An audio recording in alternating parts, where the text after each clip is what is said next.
that somebody brings to one of these lectures, and at the end they come and say, that was very nice, I didn't understand it, but it was very nice. And it's sort of fine, lovely. Something happened, but who knows what. And you learn after many years of trying that you cannot rip the skin off a snake prematurely. It has to shed it, and it sheds it when it's ready.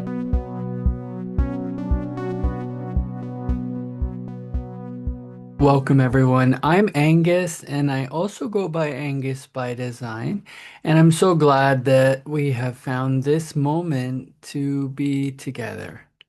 We are beginning a journey through Polishing the Mirror by Ram Dass and Rameshwar. We aren't here as teachers or students, helpers, or those needing help. We are here as peers on a path, practicing the only dance there is. We are fellow explorers. Our goal is simple: to quiet the mind and open the heart so we can be in deeper service, Seva, to one another and the world. So, our grounding practice, just take a moment to settle. So, if it feels right, close your eyes or let them rest gently on a single spot. And feel the weight of your body where you are sitting. This is our inner refuge. And just bring your hand to your chest. This is the spiritual heart. And as we breathe, imagine we are gently wiping the dust off a mirror. We're not trying to change the mirror, we're just clearing the way so our true nature can shine through. And when you're ready, take one deep breath in and let it go.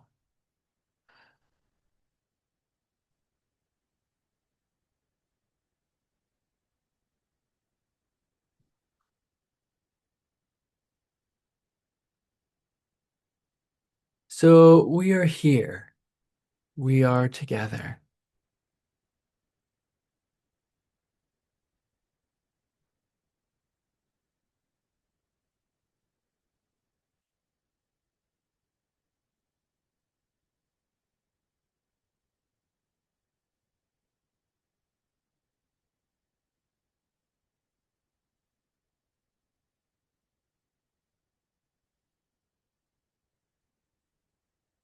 So we're now looking at chapter 3. And this is the book Polishing the Mirror: How to Live from Your Spiritual Heart with Ram Dass. And chapter 3 is Karma Yoga, living in the world. And so when we look at taking a look, basically we're looking at the idea of suffering as grace. So using our difficulties as grist for the mill. And the act of seva and reflection is looking at how has our own lived experience become a tool for helping others. So as I read this chapter, just consider your standpoint. So reflecting on suffering as grace, using our difficulties as, grist for the mill, and then, how has your own lived experience become a tool for helping others? So, chapter 3, Karma Yoga, living in the world. Once you get that first glimpse of living spirit, once your heart opens for a moment to unconditional love, everything in your life becomes grist for the mill of your awakening. That awakening is from ego consciousness, your limited self, to the self, the universal spirit present in each of us, the God consciousness. It's such grace to share this path of heart together. Although I went through a major transformation on my journey, that's not how the journey goes for everyone, nor is rapid transformation necessary. For many people, their inner transformation occurs through subtle changes over long periods of time. In any case, it is a fallacy to think you'll get closer to God by changing the outer form of your life, by leaving your partner or changing your job or moving to another place, by growing your hair or cutting your hair or giving up your material possessions. It is not the outer form that changes. It is the nature of the inner being that fills that form. If you're a lawyer, you go on being a lawyer, but you begin to use being a lawyer as a way of coming to God. One form is no more spiritual than any other. The essential work of developing a spiritual consciousness is quieting the mind and opening the heart. Your karma is your dharma. The game of enlightenment starts from exactly where you are in your life at this moment. It's not about rejecting or walking away from any part of your life. The game is to bring all of your life into harmony at every level, to act according to Dharma, the law of the universe, truth, how it all is. Your karma is what you are given to do in your life based on past actions. Making a spiritual practice out of your karma, using it to go to God, is what brings karma into dharma, life into harmony with the spirit. From a spiritual standpoint, the intent and the manner of doing something are more important than the act itself. When you bring all of your life into harmony at every level, you act in accord with Dharma. Another way to say it is you're doing God's will. All forms of yoga are ways into coming into union with God. Karma yoga is putting all the activity of your life, work, relationships, and service towards consummating that union. How you go about your work in the world determines whether your work is a vehicle for your spiritual awakening or for getting more caught in Maya, increasing the illusion of separation. Karma Yoga uses selfless action and service as a way of bringing your life into harmony with the One. In the Bhagavad Gita, Krishna tells Arjuna to do what he does, but to offer the fruits of his actions to him, to Krishna, to God, to use your daily life and work as a conscious spiritual path, meaning relinquishing your attachments to the fruits of the actions or how they come out. Instead of doing it for a reward or a result, you do your work as an offering out of love for God. Through love for God, your work becomes an expression of devotion, of bhakti. Loving service to others is also a way of offering your work to God. In the Ramayana, Hanuman expresses his devotion through his service to Ram. Hanuman exemplifies that combination of bhakti, devotion, and karma yoga, service. Hanuman personifies Khalil Gibran's statement, work is love made visible. Like Hanuman, you serve others as a way of honoring God. It's an attitude you develop, an attitude of offering. Every action you perform, you offer as selfless service, seva, in Sanskrit. In the same vein, Christ says about service, what you do for the least of my brothers and sisters, you do for me. Seva doesn't have ego in it. It's all soul. Any action can be seva. Everything you do, cooking, working, gardening, is an act you can offer to God. Offering your work and all your actions to God takes daily life out of the realm of ego and into the higher self. Karma yoga is a great practice, especially for us Westerners who are so addicted to doing, because it opens us to being even while we're doing. Letting go of the door lightens your load. It's not even your load anymore. Not my will, but thy will. And I slept and dreamt that life was joy. I awoke and saw that life was service. I acted, and behold, service was joy. Rabindranath Tagore. Find someone or something that needs help and help out. Work on yourself to make it a conscious act of seva. Gandhi said, the act that you do may seem very insignificant, but it's important that you do it. Another term for karma yoga is right action. In the West, the concept of right action is a difficult one to hear because it runs counter to our achievement and goal-oriented culture. In India, they have a very deep sense of doing one's dharma. From that view, it's natural to attune yourself to be in harmony with the laws of the universe. Your life is the part you play. You go from being the star of your own show to becoming an actor in the divine play. The Bhagavad Gita instruction to be unattached to the fruits of your actions is the key.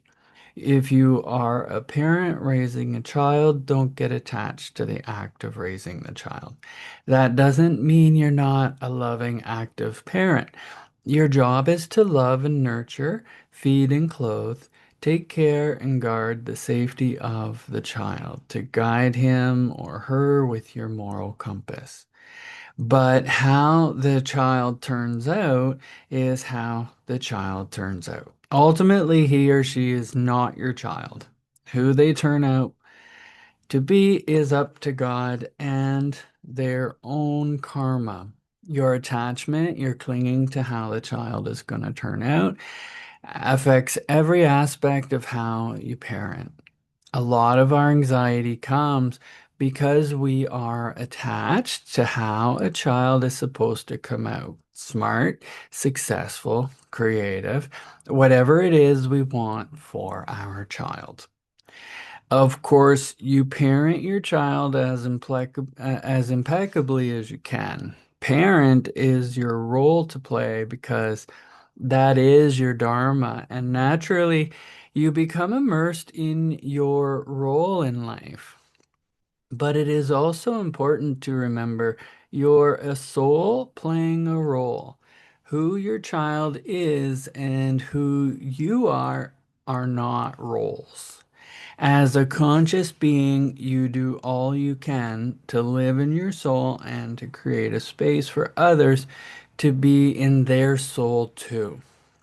But you do so without trying to change the existing karma.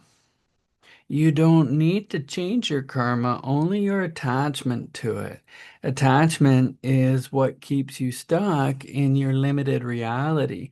Your attachment, wishing your loved ones to be different than they are, keeps them the same. Just allow them to be the way they are and love them. Then they may change, but it's not up to you. Samuel Johnson said, "He who has little knowledge of human nature as to seek happiness by changing anything but his own disposition will waste his life in fruitless efforts." Just keep working on yourself until you are radiating love for each of the beings in your life. When you are radiating love, then everybody else is free to give up their stuff when they're ready to give it up. Like a skillful gardener, you create a space for people to grow when they're ready to grow. As a parent, you can create the garden for a child to grow. That's why they call it kindergarten. But you don't grow the flower. You cultivate and fertilize the earth and keep it weeded and moist. And then the flower grows naturally. Witnessing your own melodrama. So, the essence of karma yoga is to free yourself from the attachments to the events of your life, to stop creating more karma that gets you more stuck, and to get free of your existing karma. The minute your awareness grasps at anything, whether through attraction or aversion, you create karma from that link between awareness and the acts or thoughts or emotions that follow from a desire or the aversion. Action arising from awareness, not identified with attraction or aversion, creates no karma. Karma is the residual effect of an attached act. No attachment, no karma. The great way is not difficult for those not attached to preferences. When neither love nor hate arises, all is clear and undisguised. Separate by the smallest amount, however, and you are as far from it as heaven is from earth. If you wish to know the truth, then hold to no opinions for or against anything. To set up what you like against what you dislike is the disease of the mind. When the fundamental nature of things is not recognized, the mind's essential peace is disturbed to no avail. When you try to stop activity to achieve quietude, your very effort fills you with activity. Do not remain in a dualistic state. Avoid such easy habits carefully. If you attach even to a trace of this and that, of right and wrong, the mind essence will be lost in confusion. Although all dualities arise from the one, do not be attached even to the idea of this one. When the mind exists undisturbed in the way, there is no objection to anything in the world. And when there is no objection to anything, things cease to be in the old way. Sung San from Sin Ming, Verses of the Faith Mind, translated by Richard B. Clark.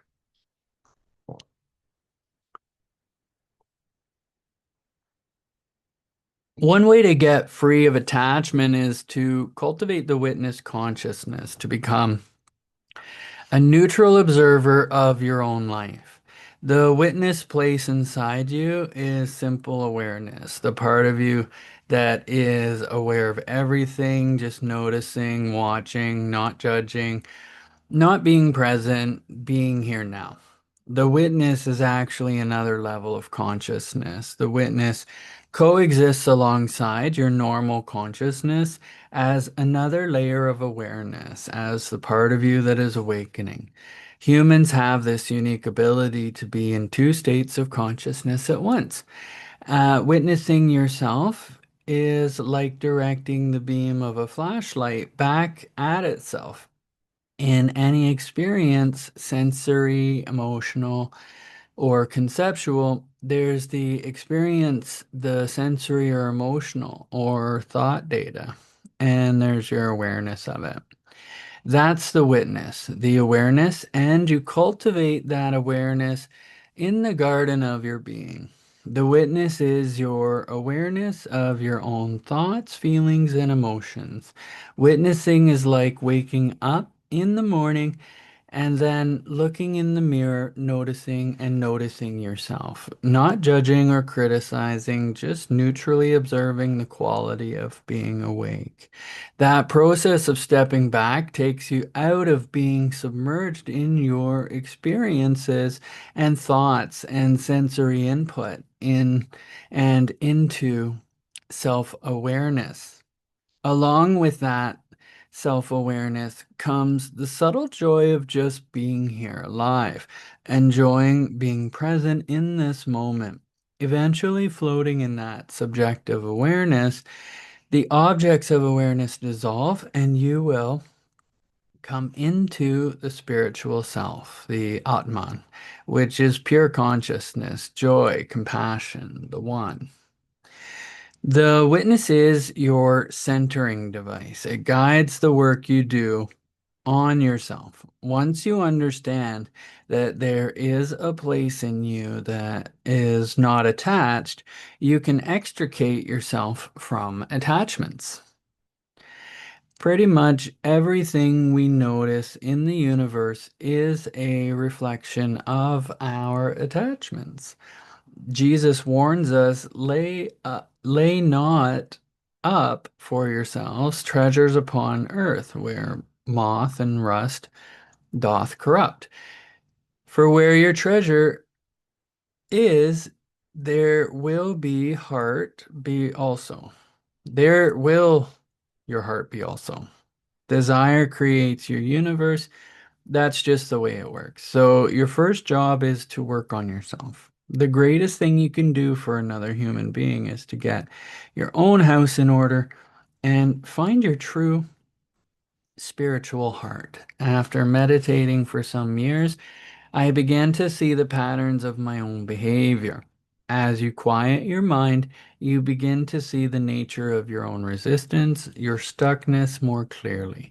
You see the mental struggles, inner dialogues, self-narrations, the ways you procrastinate or resist life changes. Don't try to change the patterns, just notice them. As you cultivate the witness, things change. You don't have to change them. When you're being here now in loving awareness, things just change. By cultivating the witness consciousness, you move your identification from your ego to your soul. Your soul is in your spiritual heart. The soul witnesses the incarnation. If you stay in the witness, your soul witnesses your feelings, your desires, your experiences, not identifying with those desires or attitudes or any of those things.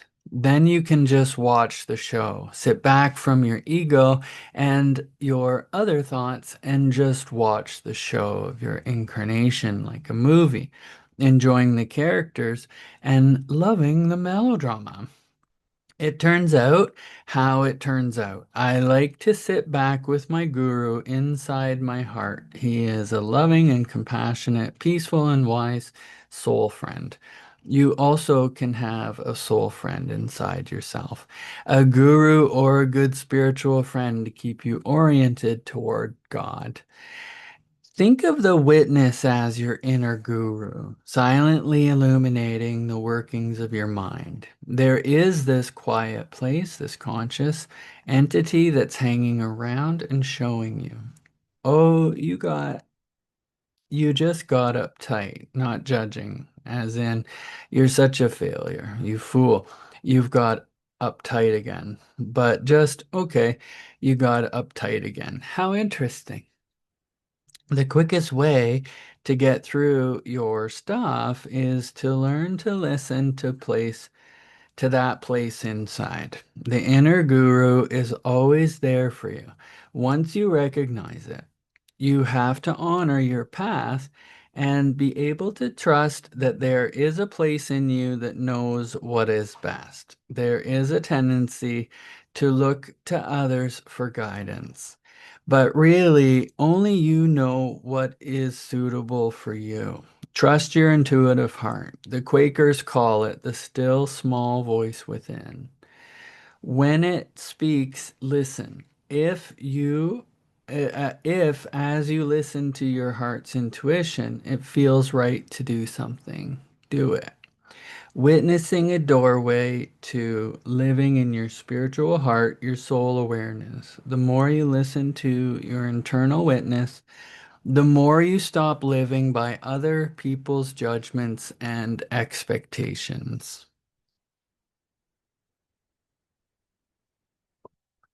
You start doing what you need to do and trying to decide what to do with your life. Listen to your heart. The more you live in your spiritual heart, the more you will see yourself and others from the soul perspective.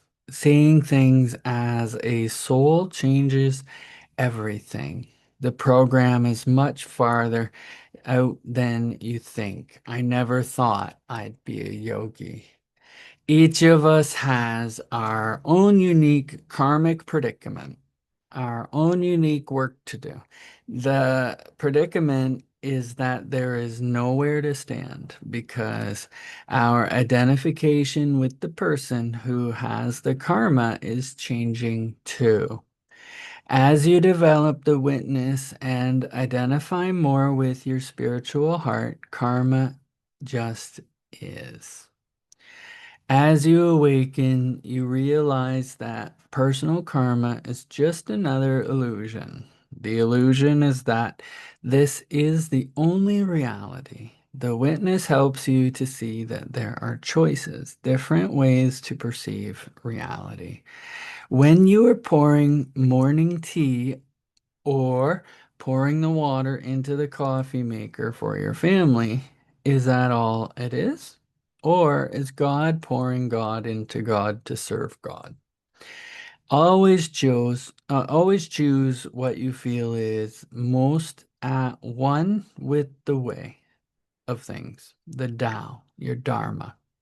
It's all in the family. Back in the 70s, we put out a box set of records called Love, Serve, Remember. It was a really nice box with 6 records and a beautiful booklet with text and photos and drawings. My father, the lawyer and CEO, looked at it and said, this is pretty good. How much do you sell it for? I told him we sold it for just a little more than the cost to produce. He said, you could charge much more for this. It's worth it, and you could make more money. I asked Dad how much he charged Uncle Henry when he represented him in a legal matter. He replied, well, of course I didn't charge him anything. That's Uncle Henry. He's family. I said that was my dilemma too. I see everyone as Uncle Henry. The way I see it, we are all one family. Now, whether I can actually live so everybody in my family and we are all one depends on how trapped I am in my separateness and whether I see others as us or as them. Of course, you see others, how you see others starts with how you see yourself.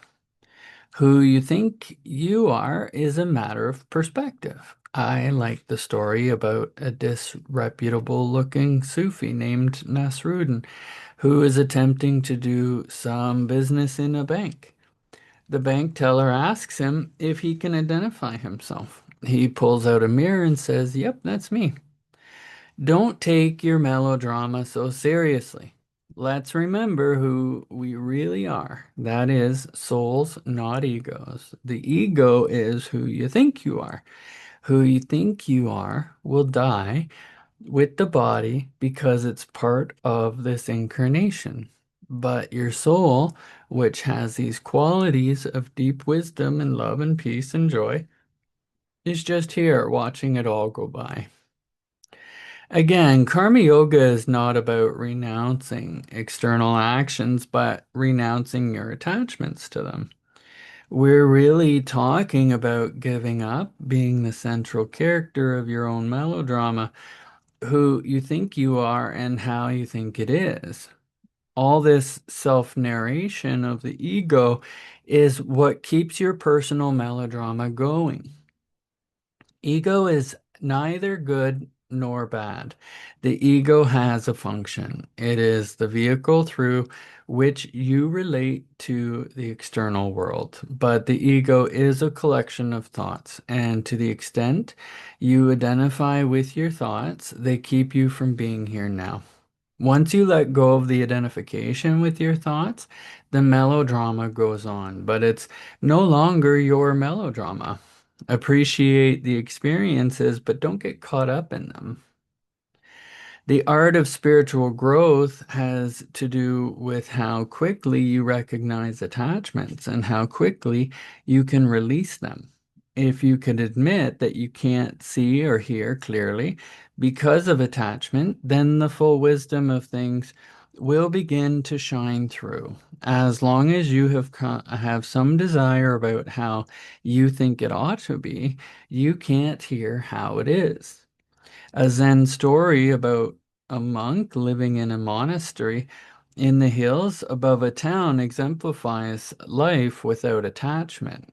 A local girl got pregnant by a fisherman, but she didn't want to get the fisherman in trouble, so she said the monk on the hill was the father. The townspeople went to the monastery with torches and they knocked on the gate. The monk opened the gate and they said, "This is your baby. You must raise it." The monk said, "Ah, so." And he took the baby and he closed the gates. 9 years later, the girl was dying but didn't want to die without confessing this terrible injustice. So she told the people. They were mortified and they went rushing up and knocked on the gate. The monk opened the gate and he said, "We're terribly sorry it wasn't your son. We've come to relieve you of this responsibility." And he said, "Ah, so." Relationships and emotions. From the soul's point of view, you come to appreciate that each one of us is living out his or her own karma. We interact together. And those interactions are the grist for each other's mill of awakening. From a personality point of view, you develop judgment. But from the soul's point of view, you develop appreciation. This shift from judging to appreciating yourself and what your karmic predicament is and who other beings are with their own karma brings everything into a simple loving awareness. To be free means to open your heart and to be and your being to the fullness of who you are, because only when you are resting in the place of unity can you truly honor and appreciate others and the incredible diversity of the universe. When I perform a wedding ceremony, the image I invoke is of a triangle formed by two partners and this third force, which is the shared love that unites and surrounds them both. In the yoga of relationships, two people come together and find that shared love but continue to dance as two. In that union, both people are separate and yet not separate. Their relationship feeds both their unique individuality and their unity of consciousness. Love can open the way to surrendering into oneness. It gets extraordinarily beautiful when there's no more me and you, and it becomes just us. Taken to a deeper level, when compassion is fully developed, you are not looking at others as them. You're listening and experiencing and letting that intuitive part of you merge with the other person. And you're feeling their pain or joy or hope or fear in yourself. Then it's no longer us and them, it's just us. Practice this in your relationship with others. At a certain point, you realize that you only see the projection of your own mind. The play of phenomena is a projection of the spirit. The projections are your karma, your curriculum for this incarnation. Everything that's happening to you is a teaching designed to burn out your stuff, your attachments. Your humanity and all your desires are not some kind of error. They're integral parts of the journey. One way of getting into this place of compassionate action is by honoring others and being patient.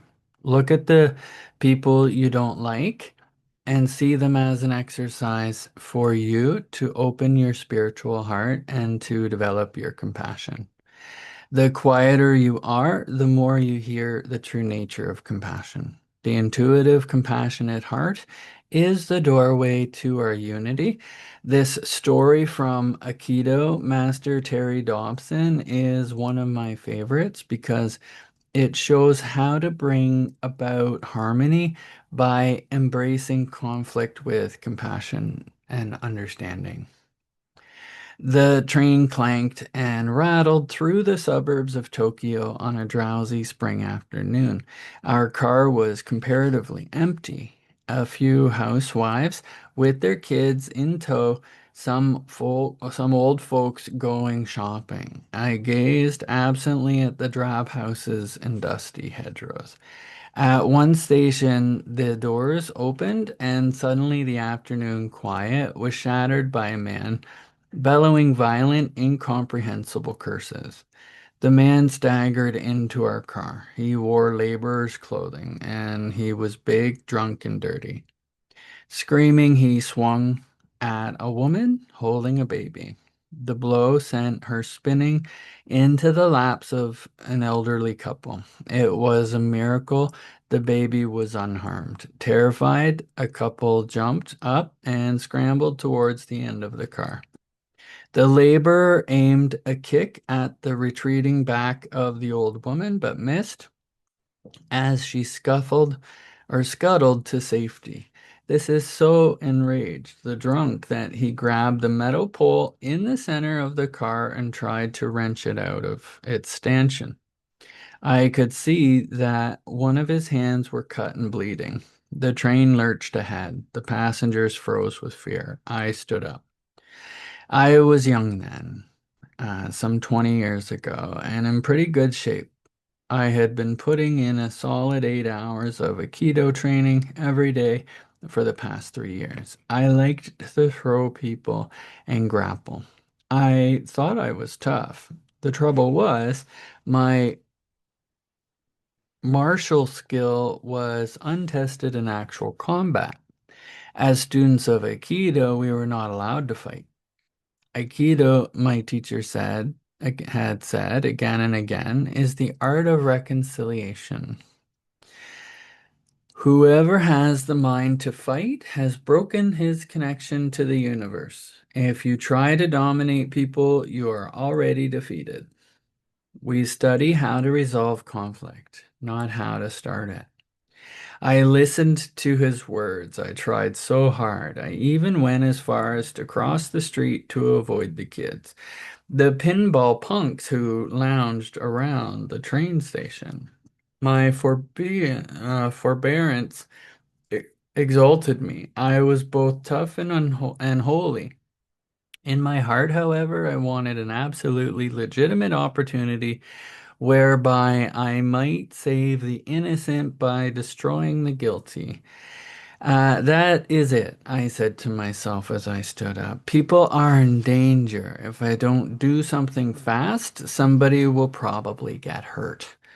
Seeing me stand up, the drunk recognized the chance to focus his rage. Aha, he roared. A foreigner, you need a lesson in Japanese manners. I held on lightly to the commuter strap overhead and gave him A slow look of disgust and dismissal. I planned to take this turkey apart, but he had to make the first move. I wanted him mad, so I pursed my lips and blew him an insolent kiss. All right, he hollered, you're gonna get a lesson. He gathered himself for a rush at me. A fraction of a second before he could move, someone shouted, "Hey, it it was ear splitting." I remember the strangely joyous, lilting quality of it as though you and a friend had been searching diligently for something and he had suddenly stumbled upon it. Hey, I wheeled to my left. The drunk spun to his right. We both stared down at the little old Japanese man. He must have been well into his 70s. His tiny, this tiny gentleman sitting there, immaculate in his kimono. He took no notice of me, but beamed delightedly at the laborer as though he had a most important, most welcome secret to share. Come here, the old man said, in an easy vernacular, beckoning to the drunk. Come here and talk with me. He waved his hand lightly. The big man followed, as if on a string. He planted his feet belligerently in front of the old gentleman and roared above the clacking wheels. Why the hell should I talk to you?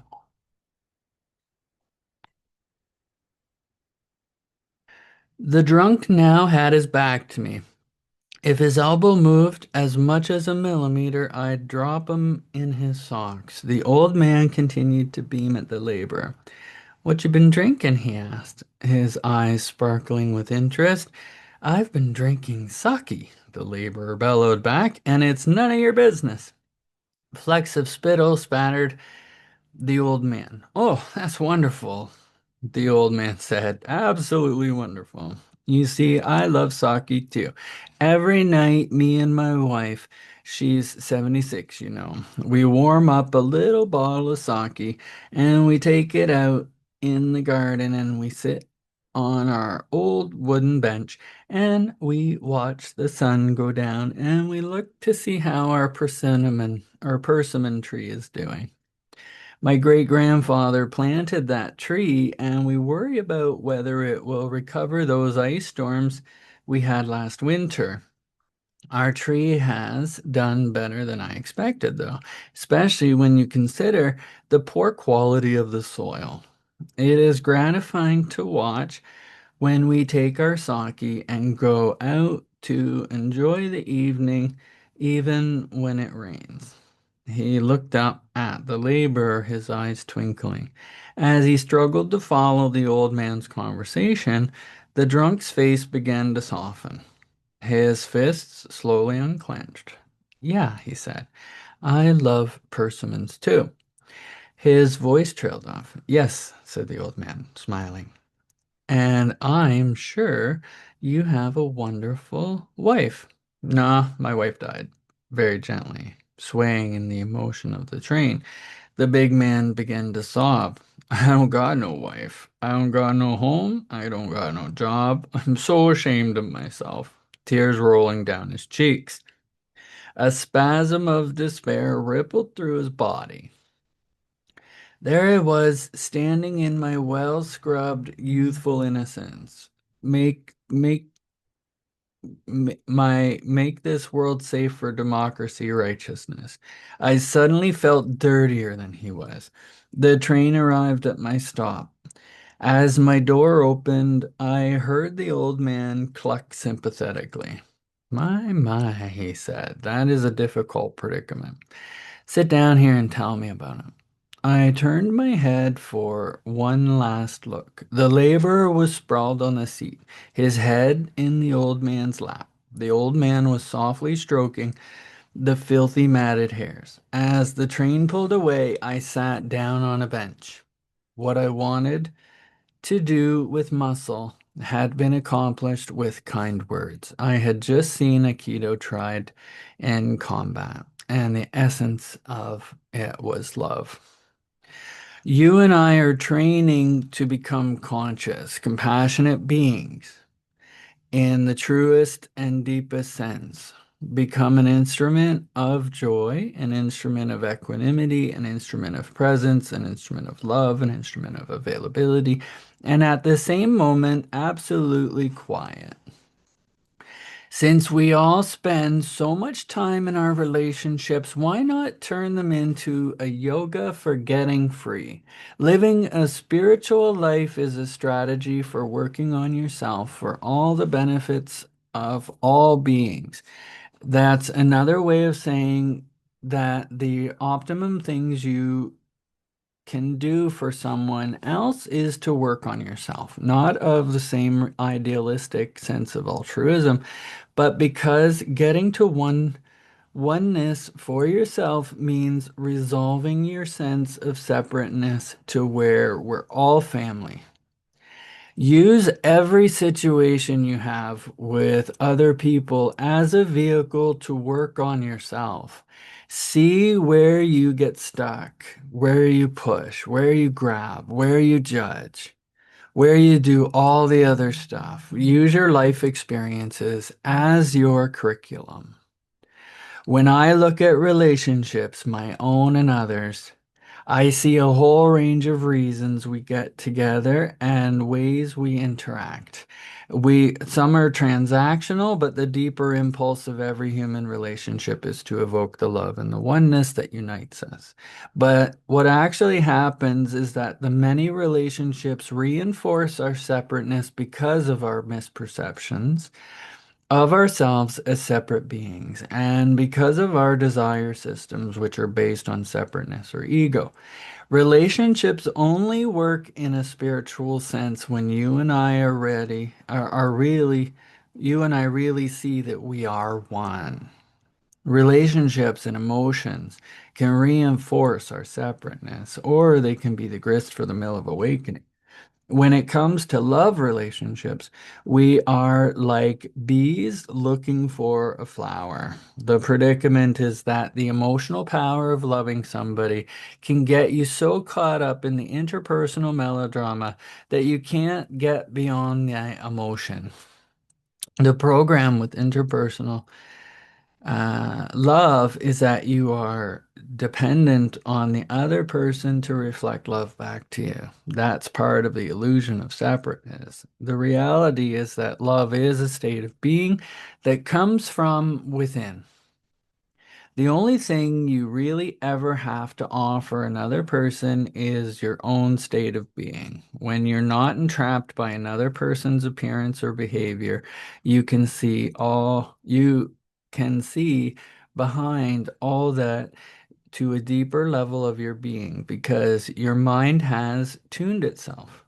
You've shifted your focus just that little bit to see their soul. That soul quality is love. When I was growing up, I used to be somebody. We were all in somebody training in those days. You become somebody and then you tell everybody who you are. You hand out business cards and you say, "How do you do? I'm somebody and I do such and such." Everybody is very important and special, and each person assesses how much more important than they are than everybody else. We were all in that training. I became somebody because my parents wanted me to be special and my educators wanted me to be special, and they trained me how to do that. It's called ego structuring. I really made it. I was really somebody. My parents were proud of me. I could look in their eyes and see pride and appreciation. That part was very gratifying. The only problem was inside I felt lousy. I felt like somehow I should be happy, but I wasn't. I thought, well, happiness isn't everything, is it? As long as I am what everyone wants me to be, isn't that enough? But it wasn't. And I felt very weird. There's a story I've told many times that describes the feeling of weirdness. A man wanted to have a suit made, so he went to the best tailor in town, who was named Zumba. Zumba took his measurements and ordered the best material. The man went in for the final fitting and he put on the suit. One sleeve was 2 inches longer than the other. He said, Zumba, I don't want to complain. It's a beautiful suit, but this sleeve is 2 inches longer than that sleeve. Looked affronted. He said, there's nothing wrong with the suit. It's the way you were standing. And he pushed one of the man's shoulders down and the other up. And he said, see, if you stand like that, it fits perfectly. The fellow looked in the mirror again, and there was all this loose material behind the collar. He said, Zumbach, what's all this material sticking out? Zumbach said, there's nothing wrong with that suit. It's the way you're standing. And he pushed the man's chin and made him hunch his shoulders. See, it's perfect. Finally, the suit was fitting perfectly, and the man laughed. He was walking to the bus in his new, perfectly fitted suit, and somebody came up to him and said, what a beautiful suit. I bet Zumbach, the tailor, made it. The man said, how did you know? Because only a tailor of Zumbach's skills could make a suit fit so perfectly on somebody as crippled as you are. Well, that was what I felt like. Everybody telling me what a beautiful suit I was wearing, but I felt like I was in Zumbach's suit. So, wearing Zumbach's suit is sort of what you feel like in some relationships. When you take off the suit and you start to see behind the veils, it's as if you're looking at someone and saying, are you here? I'm here. Here we are, far out. If somebody at work is a problem for you, they're not the one who needs to change. If someone is a problem for you, it's you who needs to change. If you feel they're causing you trouble, that's your problem. It's on you. Your job is to clear yourself. If they're causing a problem for themselves, that's their karma. When Christ was being crucified and he said, forgive them for they know not what they do, he was trying to help others out of being a problem for themselves. They weren't a problem for him because he was clear. Ideally, you clear yourself right in the situation, but often it's too sticky and you can't do it. Step back then and do the practices you do in the morning and evening or on weekends to stay clear. Do the stuff that quiets you down inside. Next time you go into that work situation, you may lose it again. Just go home and see how you lost it. Examine it. You go in the next day and lose it again. You start keeping a diary of how did I lose it today? Then you go and you do it again. After a while, when you're starting to lose it, you don't buy in so much. You start to watch the mechanics of what it is that makes you lose it all the time. When you get to the point of seeing stuff as it's actually happening, the tendrils of attachment will begin to loosen. If you don't appreciate me, that's your problem. If I need your love or approval, then it's my problem. Then my needs are giving you power over me. But it's not your power. It's the power of my desire system. The power other people have to shake you out of your equanimity and love. And consciousness has to do with your own attachments and the clinging of your mind. This is where your work is on yourself, where you need to meditate more, where you need to reflect more, where you need a deeper philosophical framework. It's where you need to cultivate the witness more. It's where you need to practice opening your heart more in circumstances that aren't optimum or easy. This is your work. You were given a heavy curriculum, a full course load. This is it. There's no blame. You're not being graded. It's just what's on your plate at the moment. Using relationships as a vehicle to freedom means we have to learn to listen, learn to each person at each level of their being. The art of listening comes from a quiet mind and an open heart. Listening uses all of your senses, and it is a subtle skill. Listen, just listen, not only with the ear, but also with your being. Your being becomes the instrument of listening. Your sensing mechanisms in life are not just your ears, eyes, skin, and analytic mind. It's something deeper, some intuitive quality of knowing. With all of your being, you become an antenna to the nature of another person. Then, for the relationships to remain as living spirit, one of the best ingredients is to put into the stew of truth. Is truth. Truth will set you free. Gandhi spent his life in what he called experiments in truth. Just learning how to be truthful, he said. Only God knows absolute truth. The further that he, being human, knew only relative truth and that his understanding of it changed from day to day. Gandhi said his commitment was to truth, not to consistency. It is important to honor your own truth, even though to other people, you may appear to be inconsistent. In a speech to the Muslim world, President Barack Obama quoted from the Quran: "Be conscious of God and always speak the truth." Compassionate use of truth requires discriminating wisdom, which comes from awareness of God within. For a long time, I thought truth was expressed in words, but that's not always so. There are truths that are communicated only in silence. You have to know when to use words and when to use silence. There is a difference between paranoid silence and cosmic silence. Cosmic silence is a plane of consciousness that cannot be expressed in words. From that place, words are like fingers or like a finger pointing at the moon. Silence is a luxury we can afford when we feel safe together in shared awareness. When I went to India for the second time, I brought Maharaji a copy of the book Be Here Now. I didn't hear anything for a while. Then one day he called up to where he was sitting and said, "Your printing lies in this book."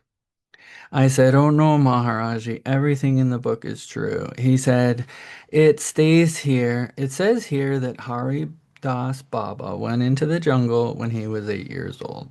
You may recall that Hari Das Baba was assigned by Maharaji to teach me yoga. Maharaji said he didn't go into the jungle when he was 8 years old. He worked in the forestry department until 1962. And then he called the man over and said, 'What do you do?' And the man said, 'I am the head of the forestry department.' Maharaji said, 'Do you know how Hari Das Baba? Or do you know Hari Das Baba?' He said, 'Oh, yes, he worked for me until 1962. Maharaji said, 'Okay, go.' And then, in similar fashion, he showed me a couple of more fallacies in two more paragraphs, and he said, 'Why did you write that?' I said, 'Well, somebody told me all that stuff. I don't know who told it to me, but somebody did, and it was somebody around you. And I believed it because it was all coming with love.' He said, 'Are you so simple that you believe everything everybody tells you?' Hari Das Baba was a beautiful silent yogi, and he was just being who he was. Maybe I'd develop this trip about him and listen to it because I wanted my teacher to be special. Maharaji said, whatever the reason, it's a lie. What are you going to do about it? I said, well, Maharaji, I'll change it.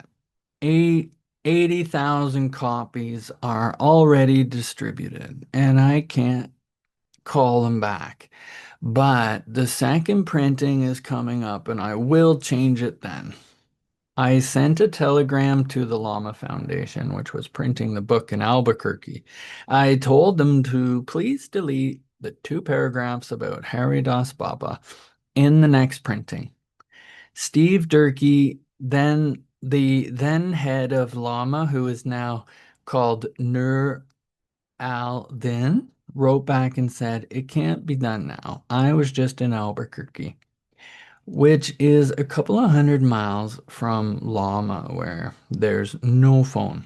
I told him to go ahead and print it, and he was going to press that day. And they were going to press that day.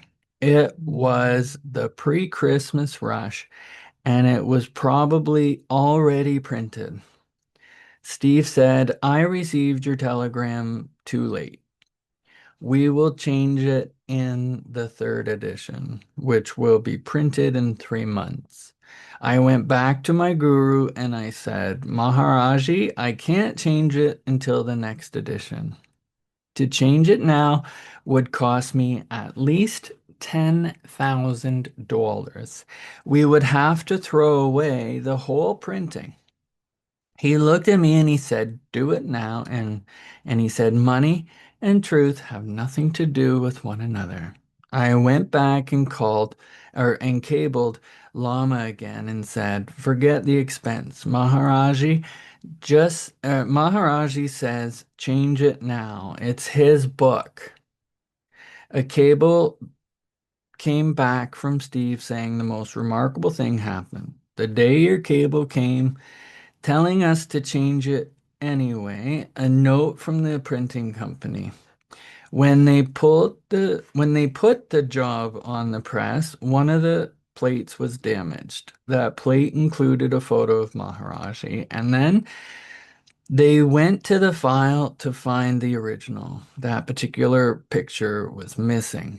It was the only thing missing. So they took the whole job off the press and wrote for further instructions. By judging, you find out where you stand in relation to other people. The judging mind is very divisive.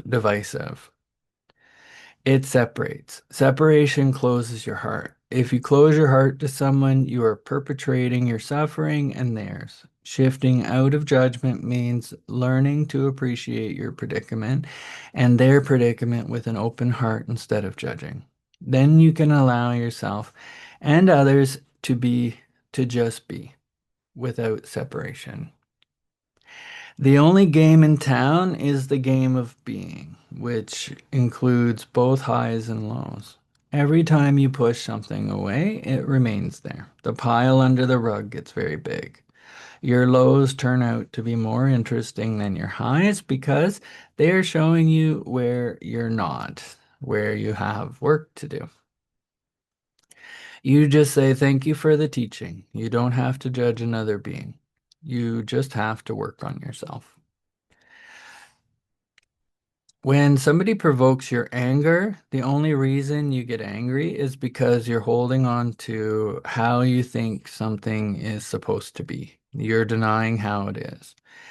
Then you see it's the expectation of your own mind that are creating your own hell. Then you get frustrated because something isn't the way you thought it would be. Examine the way you thought, not just the things that frustrates you. You'll see that a lot of your emotional suffering is created by your models of how you think the universe and should be, and your inability to allow it to be as it is. Maharaji told me to love everyone. Love everyone. There is only one. Subek. It's all one. Just love everyone. See God everywhere. Just love everyone. Don't get angry. Ram Dass. Don't get angry. Love everyone. Tell the truth. Love everyone. Don't get angry. When people say things like that to you, you say, yeah, sure, right, absolutely. And then it sort of goes through you like Chinese food because you've been told that since you were a child. I just returned to India after 2 years as a holy man in the West. It had been too heavy a trip for me because I was still full of lust and greed and laziness. There were so many more pizzas I still had to eat, and it was hard to sneak in a pizza when somebody was already looking. Finally, I had fled back to India, hoping to hide out in a cave until I could get my head together. But all the time in India, wherever I would go, there were Westerners wanting to hang out. Slowly, I grew to hate them all. How could I go into a cave and get holy with 40 Westerners? After a year, except for a couple of weeks, I remained totally immersed in Western consciousness in the middle of India. We were all with Maharaji, and finally I decided, well, he keeps saying, tell the truth and don't get angry, but the truth is, I am angry. I have spent too long outwardly pretending I love everyone. Inside, my mind is full of anger. The hypocrisy is driving me up the wall. Maharaji said to tell the truth. I think for a change, I will tell the truth, since I can't do both. People will come to visit me in my room. They were lovely beings, and I would say, get the hell out of this room, you lazy bastard. You're too nice. You nauseate me. Pretty soon, I had effectively alienated the entire group. They didn't want to take me seriously, but I was persistent. At the time, I was doing a sadhana, a practice, where I didn't touch money. To get to the temple every day from town, we usually shared a bus or a taxi, and somebody would pay for me. But I was so mad at everybody that I couldn't be in the same space with them on the bus. So I walked to the temple, which took several hours. One day I got there late, having walked, and I was really angry. Everyone was sitting in the courtyard across from Maharaji eating the blessed food, the prasad. There was one leaf plate left for me. One of the guys I was particularly angry at brought the food over and put it down in front of me. I was so angry. I picked it up and I threw it at him. Maharaji was watching all of this and called me over. Ram Dass, is something troubling you? Yes, I can't stand adharma. I can't stand impurities. I can't stand all those people, and I can't stand myself. I only love you. I hate everybody else. At that point, I started to wail or just cry and cry as if all the anger in me was just pouring out of me. Maharaji sent for some milk, and he was feeding me milk and patting me on the head and pulling my beard, and he was crying along with me. And then he just looked at me and he said, love everyone and don't get angry. I said to him, well, you told me to tell the truth, and the truth is, I don't love everyone. He leaned so close to me, like nose to nose and eye to eye, and very fiercely sad. He said, love everyone and tell the truth. I started to say, but, and at that point, the whole rest of that sentence became self-evident to me. He was saying, when you finish being who you think you are, this is who you will be. I was thinking I was somebody who couldn't love everyone and tell the truth. He was saying, well, when you give that up, I'm still here. And the game is very simple. Love everyone and tell the truth. I looked across at the group of Westerners. After all, this was an order from my guru. I looked at the group of people I was so angry with, and now I could see there was a place in them I did love. Then he said, "Go take food." I went over and I started to eat. I was still crying. He called everybody over to him and said, "Ram Dass is a great saint. Go touch his feet." That completely infuriated me. Usually, when you are angry with somebody, what you do is sit down and talk it out until everybody saves face. You know how that's done. I was wrong. I'm sorry. Well, that's good of you to say. So the trouble was, he didn't say I should save face. He just said to love everyone and tell the truth. He was telling me to give it up. I saw that the only reason I got angry was because I was holding on to how I thought it was supposed to be. So I cut some apples into pieces. I went around and I looked each person in the eye. I couldn't feed them the piece of apple until I was free of the anger, because to give food with anger is like giving somebody poison. The vibration of anger gets transmitted along with the food. It's the opposite of healing. I looked each person in the eye and I saw everything I was angry at, and it began to dissolve. I could feel that the only thing that was between us at this point was my pride. I didn't just want to give up my righteousness, but I saw in each case that I just had to shed it. Just let it go until I could look into their eyes and just see my guru, see myself, see their soul. I had to let go of our individual differences. It took quite a long time because I had to give it up with each individual, and some took longer than others. After that kind of teaching, you might just think that I don't get angry anymore. I do. But when I start to get angry, I see my predicament and how I'm getting caught in expectations and righteousness. Learning to give up anger has been a continuous process. When Maharaji told me to love everyone and tell the truth, he also said, "Give up anger and I'll help you with it." Maharaji offered me a bargain. You must polish the mirror free of anger to see God. If you give up a little anger each day, I will help you. This seems to be a deal that was more than fair. I readily accepted, and he'd been true to his end of the bargain. I found out that his love helped to free me from my righteousness. Ultimately, I would rather be free and in love than be right. If you feel a sense of social responsibility, first of all, keep working on yourself. Being peaceful yourself is the first step if you want to live in a peaceful universe.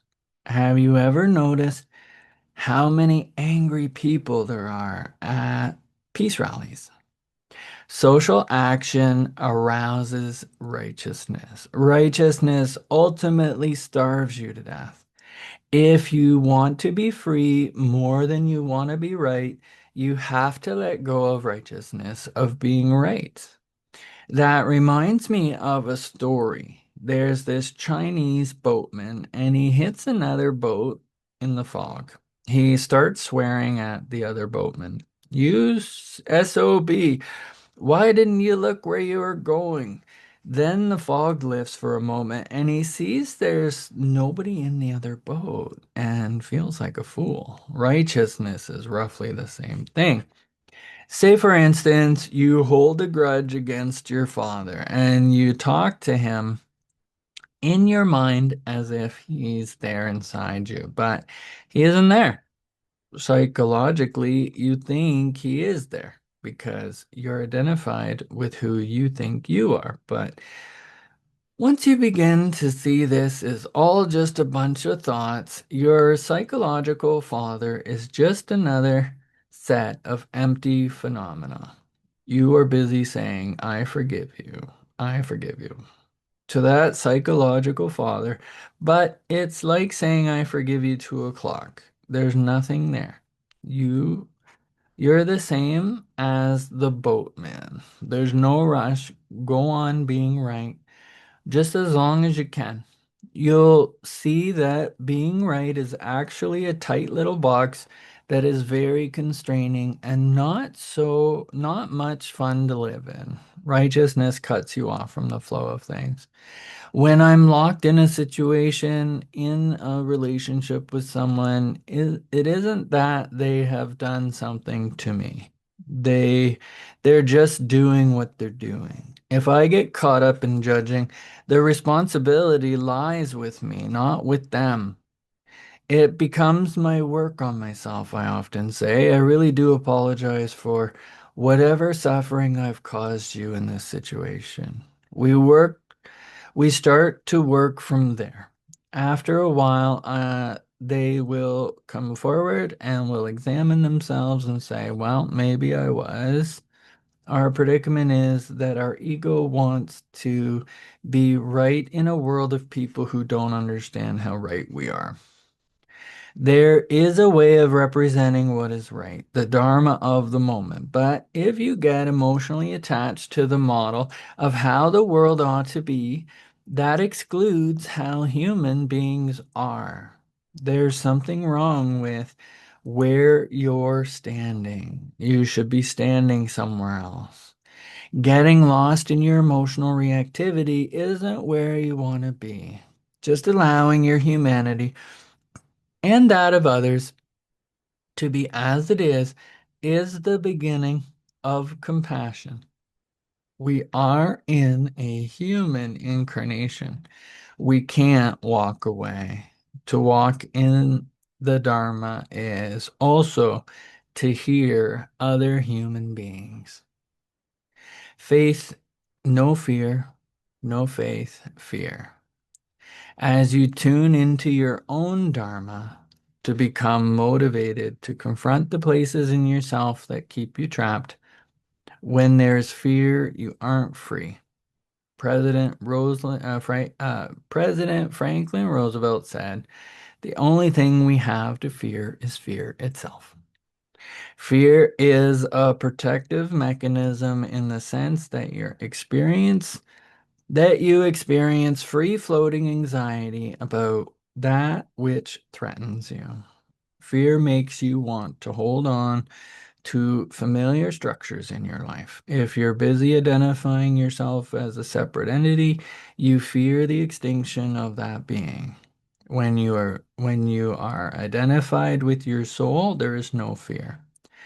The soul doesn't identify with the ending of the incarnation, which we think of as death.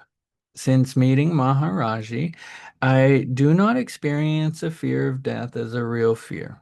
And when I get into situations where death seems imminent, I don't have any of my earlier usual reactions of anxiety or fear. And yet I protect the temple that is my body because it is the vehicle for my work.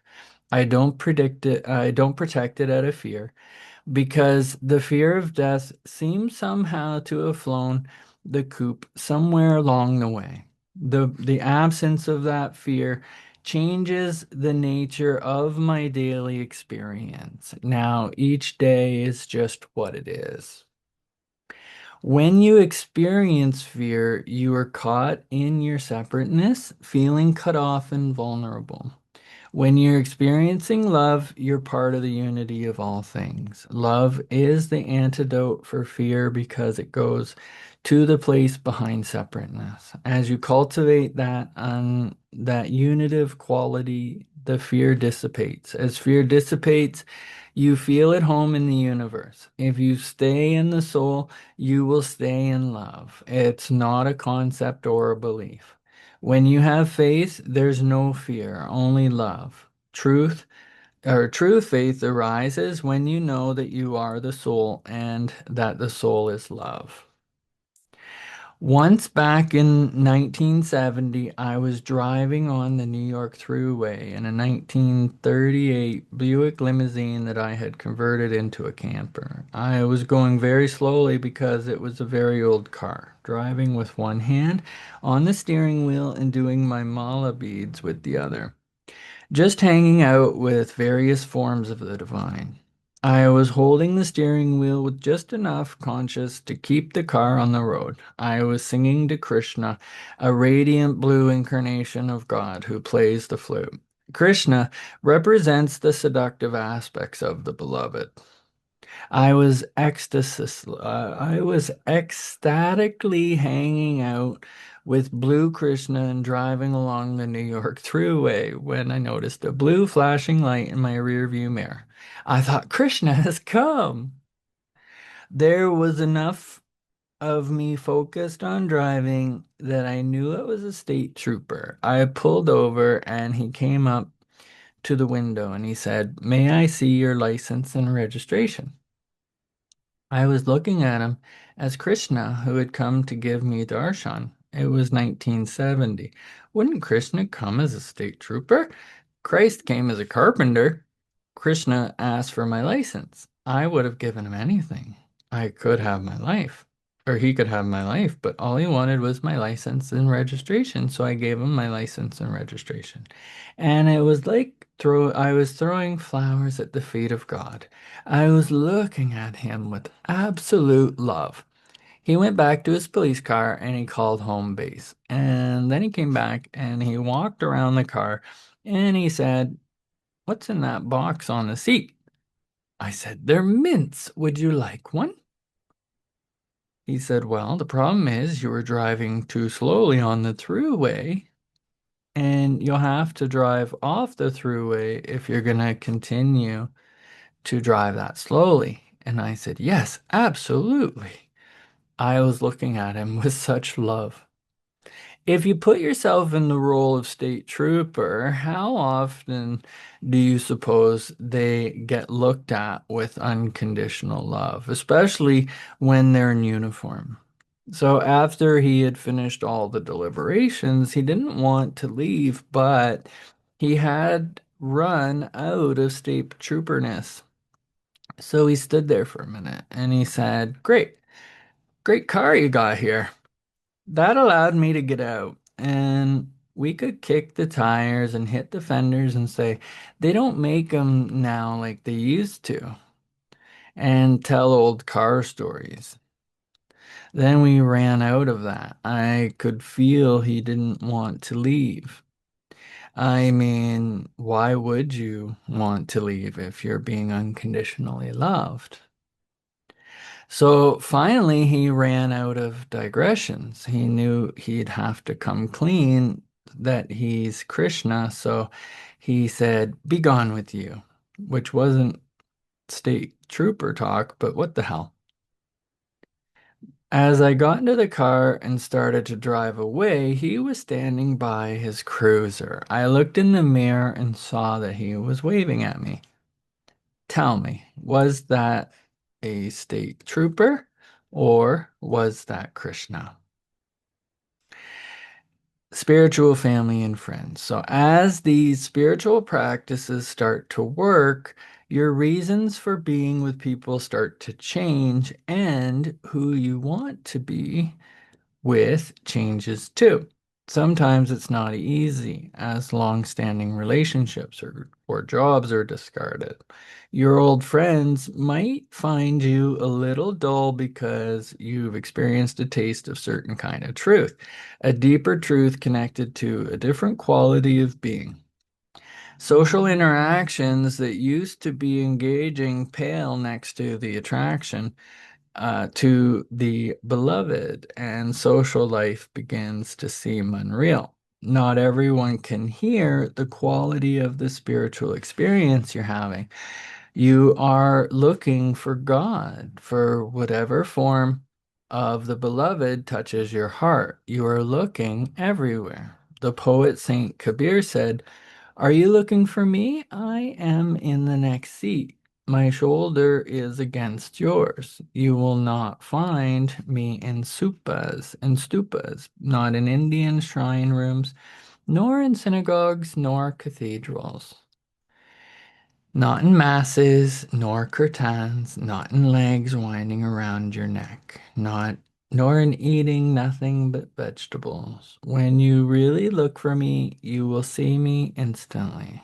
You will find me in the tiniest house of time. Kabir said, "Student, tell me, what is God? He is the breath inside the breath." When you are first awakening and developing a spiritual perspective, satsang is especially supportive. Satsang is like having a spiritual family. Satsang is a community of truth seekers and a group of people with the shared awareness that there is a spiritual dimension to the universe. Goti had this beautiful thought. The world is so empty if one thinks only of mountains, rivers, and cities. But to know someone here and there who thinks and feels with us, and who, though distant, is close to us in spirit, this makes the earth for us an inhabited garden. Once we get a taste of the freedom that comes with letting go of our stuff, anger, righteousness, jealousy, our need to be in control, the judging mind, to name a few, we start to look at those things in new ways. That is the teaching of being in the moment. For someone who understands that this precious birth is an opportunity to awaken, is an opportunity to know God, all of life becomes an instrument for getting there. Marriage, family, job, play, travel, all of it. You just spiritualize your life. Christ said to be in the world, but not of the world. You are simultaneously living your storyline, keeping your ground, remembering your zip code, and having your awareness free and spacious, not caught in anything, just delighting in the richness of this timeless moment. Hui. Wow. So, suffering is grace, using our difficulties as grist for the mill. And the reflection on service, how has your own lived experience become a tool for helping others? For me, it is similar to a pendulum swinging, but it's also now that idea that that pendulum swings and then comes full circle, right? And using that momentum. And so it's the act of being supported and helped at a time, and then wanting to give that back, and then wishing to receive it, and then wanting to give that back, and then wishing to receive it again, and then eventually it turns into a wheel where we can all just sort of be okay and being uncomfortable without overreacting. And so my lived experience is being a professional at overreacting and over responding, of coming out of at a 5 volume instead of a 2 or a 3 if that's what's needed. And depending on the situation, if I'm being a support of others and what I'm doing isn't actually supporting them to feel better, then am I actually doing what I need to do? Or is it a scenario in which there's just more aggravation?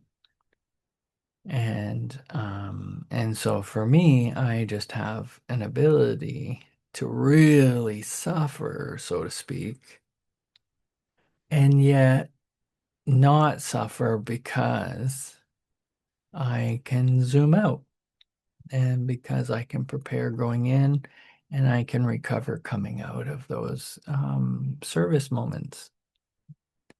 So my lived experience being able to do that, it's not always tolerable and hasn't always been workable. And there are people who are open to it or not open to it. We're not helpful if we're not helpful. It's as simple as that. We can't fight the ultimate reality that we can't be all things all the time simply because we want to.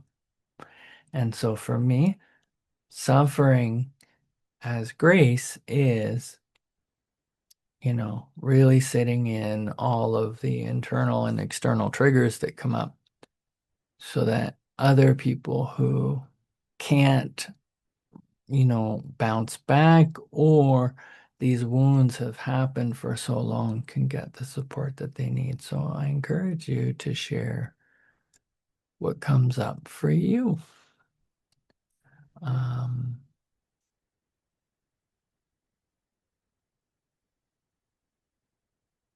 So with that,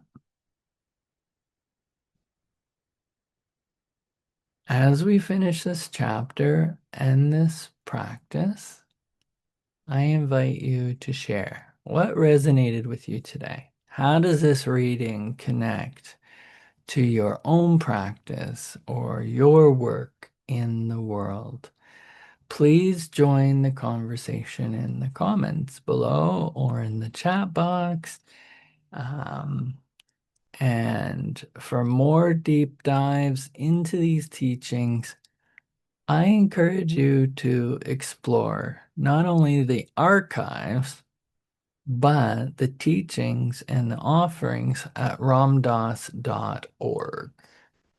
And thank you for your presence. May we all love everyone, serve everyone, and remember God. Ram Ram. So thanks, everybody. My name's Angus Wright, and I also go by Angus by Design, and I'm a practitioner of lived experience. I'm dedicated to the path of Seva and heart-centered service, integrating modalities like the Wellness Recovery Action Plan and emotional CPR and certified personal medicine. I walk alongside others as a peer, not as a pro, and their work is an invitation, as well as mine, to move from roles to souls, polishing the mirror together to reflect the kindness and presence we all carry within. I practice Seva as a student and explorer of the Love, Serve, Remember Foundation, and I practice reciprocity with thanks for the inclusion and accessibility to the Mighty Network space, where our inner academy houses our collective contributions and connections to uphold the privacy of all and the principles of the teachings of Ram Dass and Neem Karoli Baba. So, Ram.